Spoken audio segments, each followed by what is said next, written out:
for kitchen utensils and equipment commonly found in the kitchen. Any cook should be familiar with the correct utensils, devices, and equipment in the kitchen. It is important to consider several things and not only the price when buying them. The job of cooking requires specific tools, utensils, and equipment for proper and efficient preparation of food. Each piece has been designed to accomplish a specific job in the kitchen.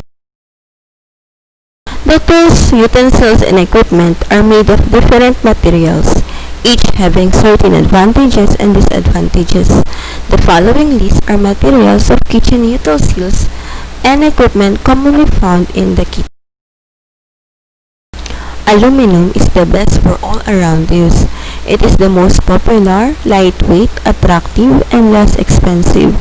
It requires care to keep it shiny and clean. Much more, it gives even heat distribution no matter what heat temperature you have.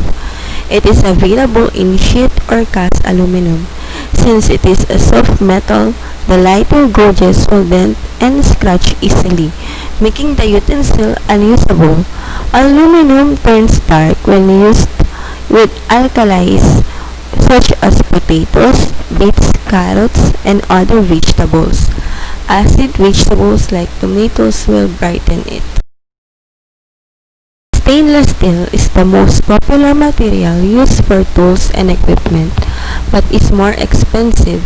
It is easier to clean and shine and will not wear out as soon as aluminum.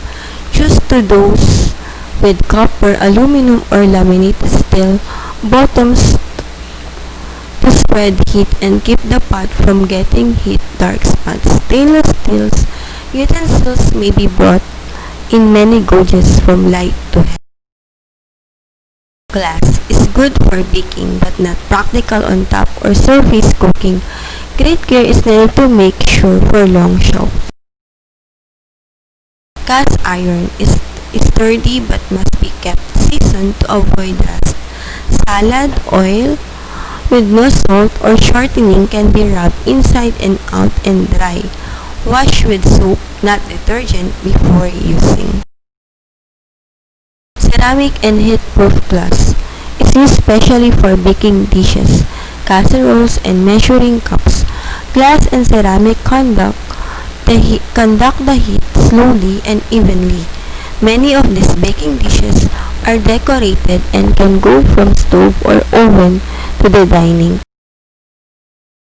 Teflon is a special coating applied to the inside of some aluminum or steel pots and pans. It helps food from not sticking to the pan. It is easier to wash and clean. However, take care not to scratch the Teflon coating with sharp instruments such as knife or fork.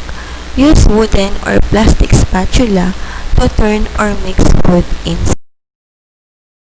Plastic and hard rubber are used for cutting and chopping boards, table tops, bowls, trays, garbage pails, and canisters.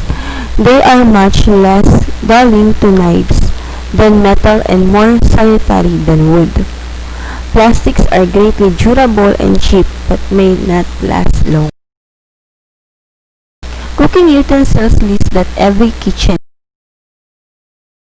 buster is handy for returning some of the meat or poultry juices from the pan back to the food busting. Brushes can be used for the same purpose, but they are also convenient for buttering the tops or beds and baked goods after they come out of the oven. Cans, bottles, carton openers. Used to open a food tin, preferably with a smooth operation and comfortable grip and turning knob. Colanders, also called a vegetable strainer, are essential for various tasks from cleaning vegetables to straining pasta or tin. Cutting boards, a wooden or plastic board where meats and vegetables can be cut. Dredgers, used to shake flour, salt, and pepper on meat, poultry, and double boiler, used when temperatures must be kept below boiling, such as for egg sauces, puddings, and to keep foods warm without overcooking. Emery boards, sharpening steel, used to sharpen long knives. Flipper, used for turning hamburgers and other food items. Funnels, used to fill jars made of various sizes of stainless steel, aluminum, or of plastic. Garlic press is a kitchen tool which is specifically designed for the purpose of melting garlic or cooking. Graters used to grate, shred, slice, and separate foods such as carrots, cabbage, and cheese. Handy poultry and roasting tools make it easier to lift a hot roasted turkey from the roaster to the serving platter without it falling apart. Kitchen knives, often referred to as cook's or chef's tools, knives are a must for all types of kitchen tasks, from peeling an onion and slicing carrots to curving a roast or turkey. Kitchen shears, they are practical for opening food packages, cutting tape or string to package foods or simply remove labels or tags from items. Other cutting tools such as box cutters are just as handy, especially for opening packages. Measuring cup spoons. Measuring tools are among the most important items found in any kitchen, since consistently good cooking depends upon accurate measurements. Measuring tools should be standardized. Measuring cups and spoons are also in the home kitchen. Scales are used to weigh materials of bigger volumes. These are delicate and precision instruments that must be handled carefully and are more dependable in terms of accuracy. Commonly used measuring tools in the home or in commercial kitchens include the following. Measuring cup for dry ingredients is used to measure solids and dry ingredients such as flour, fat, and sugar. It is commonly made of aluminum or stainless material. Sizes range from 1, 1/2, 3/4, and 1/4 to 1 gallon. There are cups made of plastic and come in different colors but could only be used for cold ingredients. They could warp, causing inaccurate measurement. Measuring cup for liquid ingredients, commonly made up of heat-proof glass and transparent so that liquid can be seen. Quantity of measure of liquid ingredient is different in a dry measuring cup. Portion scales used to weigh serving portions from 1 ounce to 1 pound. Scoops or dippers used to measure serving of soft foods such as fillings, ice cream, and mashed potato. Spoons come in variety of sizes, shapes, materials, and colors. These are used to measure smaller quantities of ingredients called for in recipe like 1 tablespoon of butter or 1/4 teaspoon of salt. Household scales are used to weigh large quantity of ingredients in kilos, commonly in rice, flour, sugar, legumes, or vegetables and meat, up to 25 pounds. Pasta spoon or server is used to transfer a little or much cooked pasta to a waiting plate without mess. Pasta spoons are best used with spaghetti style or other long pasta noodles. You can use a large slotted serving spoon for short pasta. Potato smashers, used for mashing cooked potatoes, turnings, carrots, or other soft cooked vegetables. Rotary egg beater, used for beating small amount of eggs or butter. The beater should be made up of stainless steel and gear-driven for ease in rotating.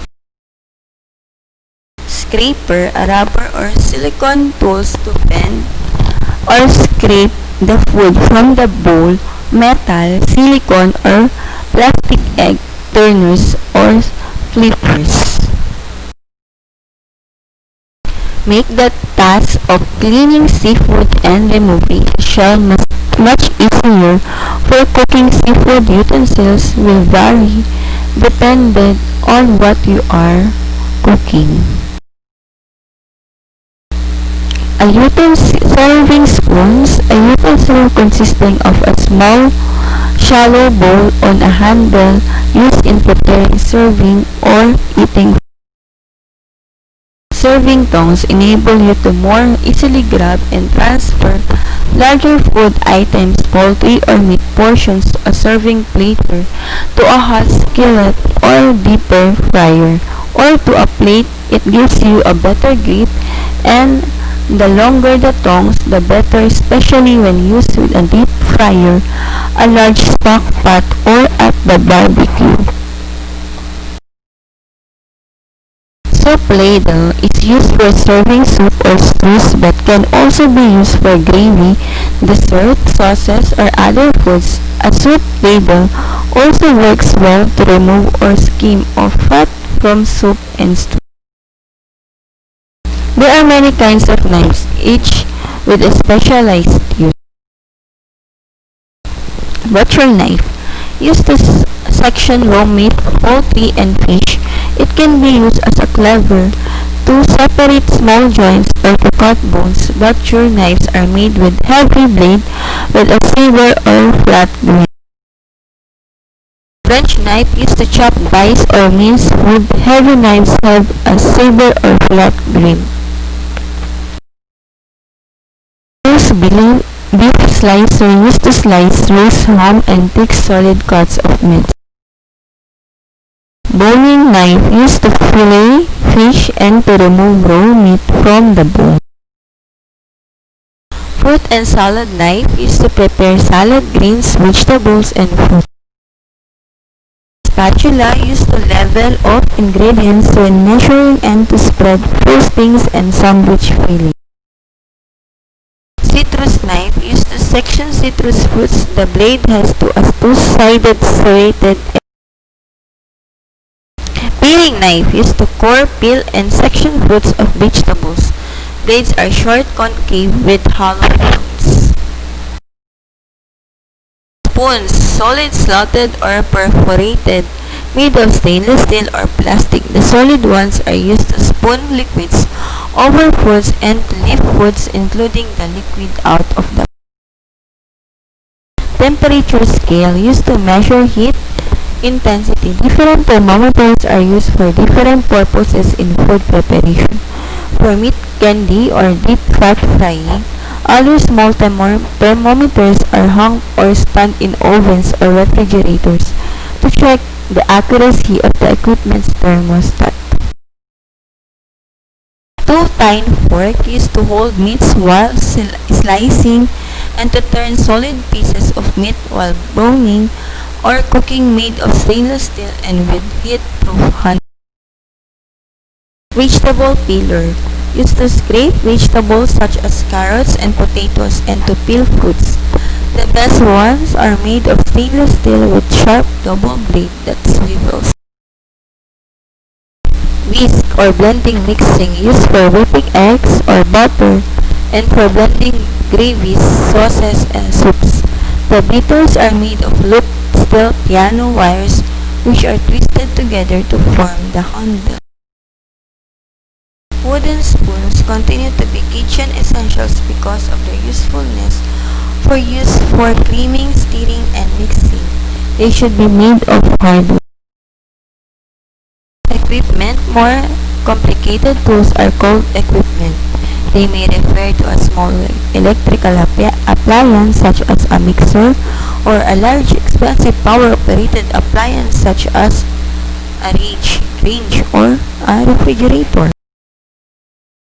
Equipment like range, ovens, refrigerators, conventional convection, and microwave are mandatory pieces in the kitchen or in any food establishment. Refrigerators or freezers are necessary in preventing bacterial infection from foods. Most refrigerators have special compartments for meat, fruits, and vegetables to keep more moisture content of each type of food. Butter compartment holds butter separately to prevent food odors from spoiling its flavor. Basically, refrigerators or freezers is an insulated box equipped with refrigeration unit in a control to maintain the proper inside temperature or for food storage. Auxiliary equipment like grinders, tilting skillets, broilers, grills, steamers, coffee makers, deep fat fryers, work crockery, cutting equipment, meat slicer, food choppers, grinders, mixers, and bowls, pots, and pans are utilized most commonly in baked food establishments, some with specialized uses and some are optional. Microwave ovens have greatly increased their use in the food industry. Foods can be prepared ahead of time, frozen or refrigerated during the slack periods, and cooked or heated quickly in microwave ovens. Blenders are used to chop, blend, mix, whip, pure, grate, and liquefy all kinds of food. A blender is a very useful appliance. They vary in the amount of power or voltage. Others vary and do not do the same.